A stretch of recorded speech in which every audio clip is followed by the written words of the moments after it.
Sesosok jasad wanita ditemukan warga terbungkus karung di rawa-rawa Desa Jumbak, Kecamatan Jujuhan, Kabupaten Bungo, Jambi. Sadisnya, tak hanya dibunuh payudara dan kemaluan korban, juga disayat pelaku dengan senjata tajam. Kok tega?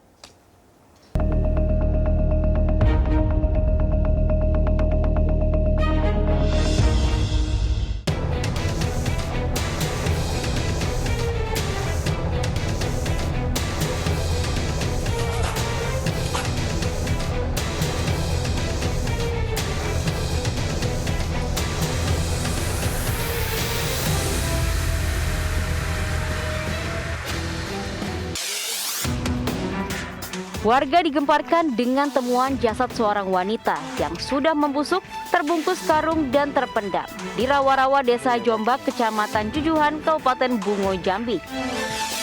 Setelah dilakukan identifikasi, korban adalah Intan Sarinah, 40 tahun, yang dilaporkan hilang keluarganya sejak 3 Februari atau 17 hari dari penemuan jasad.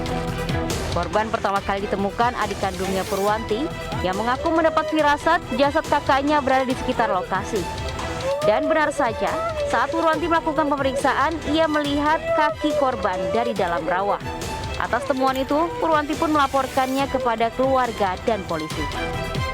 Pas penemuan siapa yang nemu pertama kali? Itu adik dari almarhum. Adik marhum. Ya, adik perempuan yang menemukannya. Oh iya. Itu ditemukan di kebun apa di daerah mana, Bang? Kalau di kebun, tapi mayatnya udah di rawa, dikubur di rawa di dalam sungai, ada airnya gitu. Jasad korban segera dievakuasi ke Rumah Sakit Umum Daerah Haji Hanafi Muaro Bungo untuk dilakukan otopsi. Polisi segera melakukan penyelidikan kasus pembunuhan ini. Dari hasil otopsi yang dilakukan oleh tim dokter forensik di Rumah Sakit Bayangkara, polisi kemudian menemukan fakta bahwa terdapat banyak sekali luka di tubuh korban yang disebabkan oleh benda tajam maupun tumpul. Ditemukan luka sayat di bagian leher, luka di bagian kepala, dan juga di bagian dada korban. Polisi juga terus mengumpulkan sejumlah bukti dan juga 10 orang saksi yang diantaranya merupakan anggota keluarga dan juga warga yang berada di sekitar TKP. Tidak sampai 1 minggu, teka-teki pembunuhan Intan Sarinah mulai menemukan titik terang. Korban ternyata dibunuh kakak kandungnya sendiri, RDS, 53 tahun. Pelaku digerebek di persembunyiannya di sebuah gubuk di tengah perkebunan di Kabupaten Merangin. Selama pelarian, pelaku berpura-pura menjadi penjaga kebun. Hasil pemeriksaan tersangka diketahui jika peristiwa pembunuhan bermula saat korban pamit kepada adiknya Purwanti untuk menginap di rumah saudaranya Sartomo di Desa Siskaper, Kecamatan Jujuhan, Kabupaten Bungo, Jambi. Saat berjalan sendirian, tiba-tiba pelaku RDS datang dari belakang dan menyerang korban menggunakan sebilah parang. Korban yang terkena sabetan senjata tajam langsung tumbang. Tak puas dengan aksinya, pelaku juga melukai kedua payudara dan kemaluan korban dengan senjata tajam. Usai melampiaskan amarahnya, jasad korban segera dimasukkan ke dalam karung dan dibawa ke areal rawa.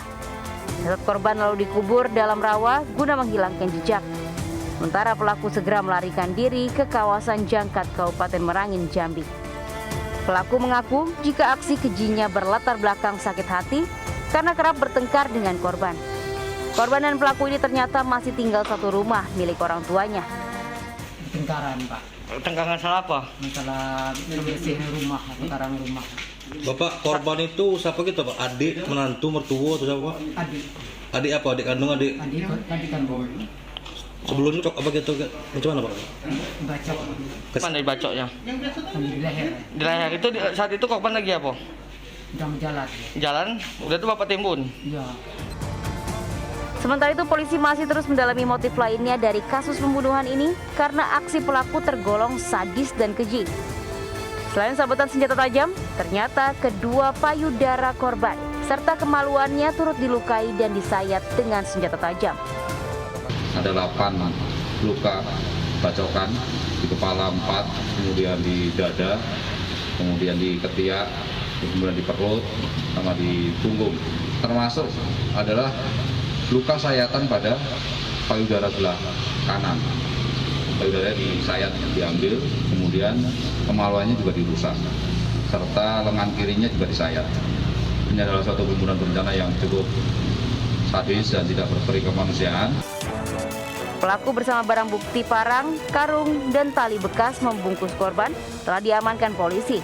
Pelaku juga dijerat pasal 340 dengan ancaman penjara seumur hidup atau hukuman mati. Setiap keluarga tentunya memiliki permasalahannya masing-masing. Namun bukan berarti permasalahan tersebut harus diselesaikan dengan amarah, apalagi hingga membabi buta. Karena hal tersebut hanya akan berujung pada penyesalan. Semoga saja hal seperti ini tidak pernah terjadi lagi dimanapun dan kapanpun. Saya Amanda Dasrul dan tim liputan iNews melaporkan.